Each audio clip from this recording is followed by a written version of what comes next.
além de não emitir moeda e não reduzir juros, enxuga 1 trilhão de recursos dos bancos nas operações de mercado aberto. Não estou falando do depósito compulsório, não, hein? Operação de mercado aberto ou compromissada.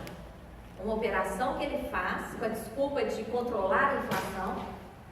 O Banco Central controla a base monetária, o volume de moeda em circulação. Estabelece para o Brasil uma base monetária bem baixinha, de apenas 5% do PIB. E tudo que ultrapassa esses 5% do PIB, ele entende que vai provocar inflação. Sendo que todas as outras grandes economias equivalentes à brasileira, a base monetária chega a 40% do PIB. Aqui é assim.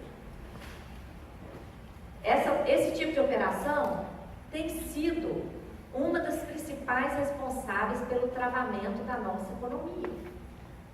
Por quê? 1 trilhão fica esterilizado no Banco Central, não rende nem atualização monetária, e o Banco Central remunera diariamente, calcula juros diários para os bancos. Quais os reflexos dessa operação? Primeiro, ela gera 1 trilhão de dívida pública. Porque como é que o Banco Central enxuga esse 1 trilhão? Ele retira essa moeda e entrega título da dívida para os bancos. Porque à medida que ele entrega o título da dívida, isso aí justifica a remuneração. E fica com esse dinheiro, cria uma escassez de moeda. O juro de mercado no Brasil chega a 200%, 400% ao ano. Por quê? O volume de moeda em circulação cai com esse tipo de moeda.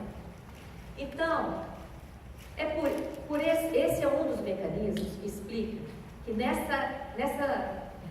cenário de crises, principalmente crise financeira, nós tivemos queda na indústria, comércio, emprego, o PIB do país encolheu e o lucro dos bancos aumentou. O lucro dos bancos não só eles publicaram que o lucro se manteve, por quê? Eles fizeram uma provisão de mais de 180 bilhões de reais, senão o lucro dos bancos teria triplicado em meio a toda essa crise. Uma das principais causas dessa disparidade, se a atividade bancária é uma atividade auxiliar à economia real, o que explica? Que mágica é essa? Que a economia real inteira, o próprio PIB do país encolheu e o lucro dos bancos explodiu. É evidente que está havendo uma transferência de renda da sociedade e do setor público para o setor financeiro. E como que se dá essa transferência?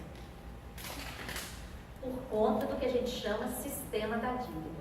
Utilização da dívida pública como um mecanismo que gera essa transferência. Gera dívida pública de um lado e gera essa transferência de renda para o setor financeiro. Essas operações de mercado aberto ou compromissadas constituem um desses mecanismos. O outro mecanismo, o tal do swap cambial. Vocês devem ter lido várias vezes nos jornais, nos últimos meses, né, no ano passado. O swap cambial provocou um prejuízo de centenas de bilhões de reais para o Banco Central. Isso foi colocado no noticiário como se fosse uma fatalidade. Mas não é uma fatalidade. O dólar estava em R$2. O próprio Banco Central norte-americano anunciou que ia fazer uma política de valorização do dólar. Então, todo mundo sabia que o dólar ia subir em relação a todas as moedas. O que fez o nosso Banco Central? Diante da busca, né? Todos os especuladores queriam comprar dólar, sabiam que o dólar ia valorizar. O que fez o nosso Banco Central? Disse: não comprem dólar, não. Assinem esse contrato aqui comigo, se o dólar subir eu pago a diferença. E acabou. Como? Tesouro Nacional emite título e vai lá e paga. pergunto a vocês, qual é a contrapartida dessa dívida?